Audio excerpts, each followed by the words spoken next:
রামিসা হত্যা, ধর্ষণ এবং হত্যার যে নৃশংস হত্যাকাণ্ড নিয়ে সারা দেশে একটা তোলপাড় অবস্থা। আদালত এই ঈদের ছুটির মধ্যে তাদের ছুটি বাতিল করে বা জুডিশিয়াল যেটা লিভ আছে সেটা বাতিল করে আদালতের কার্যক্রম পরিচালনা করেছে। তারা একটা রাষ্ট্রীয় এবং সামাজিক দায়বদ্ধতা থেকে সেটা করেছে। রামিসা হত্যা, ধর্ষণ এবং হত্যার যে নৃশংস হত্যাকাণ্ড নিয়ে সারা দেশে একটা তোলপাড় অবস্থা সৃষ্টি হয়েছে। জনপ্রত্যাশা অনুযায়ী আমরা অত্যন্ত সংক্ষিপ্ত সময়ের মধ্যে দ্রুততার সাথে ডিএনএ টেস্ট করে পোস্টমর্টম রিপোর্ট এবং চার্জশিট কোর্টে দাখিল করে আমরা খুব সংক্ষিপ্ত সময়ের মধ্যে এই বিচার কার্য পরিচালনায় সহযোগিতা করেছি। বিচার করেছে আদালত।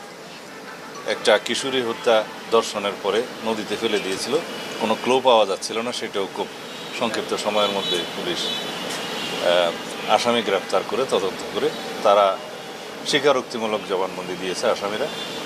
এই সমস্ত অগ্রগতিগুলো আমরা যেমন পুলিশকে পুরস্কৃত করব তাদের ভালো কাজের জন্য, তিরস্কারের সময় তিরস্কৃত। তবে এখনও পর্যন্ত যে অ্যাচিভমেন্ট আমাদের পুলিশ বাহিনীর, সেগুলো প্রশংসার দাবি রাখে। তবে যাতে অবিচার না হয় সেজন্য রাষ্ট্রপক্ষ থেকে আইনজীবী, আসামি পক্ষের আইনজীবী হিসেবে একজনকে নিয়োগ করা হয়েছিল।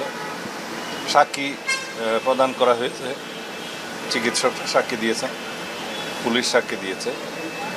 এখানে যেহেতু আসামি দুইজন, যেহেতু 164 স্বীকারোক্তিমূলক জবানবন্দি রেকর্ডেড করা হয়েছে, ডিএনএ টেস্ট এবং পোস্টমর্টম রিপোর্ট হয়েছে, সব কিছু মিলিয়ে এই মামলাটা খুব বেশি কঠিন কিছু ছিল না প্রমাণ করা। আমরা প্রমাণ করতে সক্ষম হয়েছি এবং আদালত ন্যায় বিচার করেছে, আসামিদের মৃত্যুদণ্ড দিয়েছে।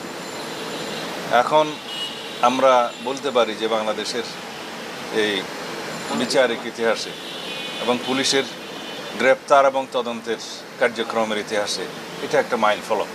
এভাবেই আমরা ইনশাআল্লাহ জনপ্রত্যাশা অনুযায়ী দেশে আইনের শাসন প্রতিষ্ঠা করতে চাই। আশা করি আমরা সকলের সহযোগিতা পাবো। শুনানি হয়, আগেরটা আগে পরেরটা পরে হিসাবে। তবে ব্যতিক্রম হিসেবে দুই একটা ঘটনা হয়েছে। আমরাও এই বিষয়টা মাননীয় সুপ্রিম কোর্টের নজরে আনব এবং অ্যাটর্নি জেনারেল অফিসকে আমরা বলবো যাতে রামিসা হত্যার এই ডেথ রেফারেন্স শুনানিটা যাতে সিরিয়াল একটু এগিয়ে আনা যায় আইনানুগভাবে। তাহলে পরে ডেথ রেফারেন্স শুনানির পরে যদি মৃত্যুদণ্ড বহাল থাকে তখন কার্যকর করা কোনো সময়ের বিলম্ব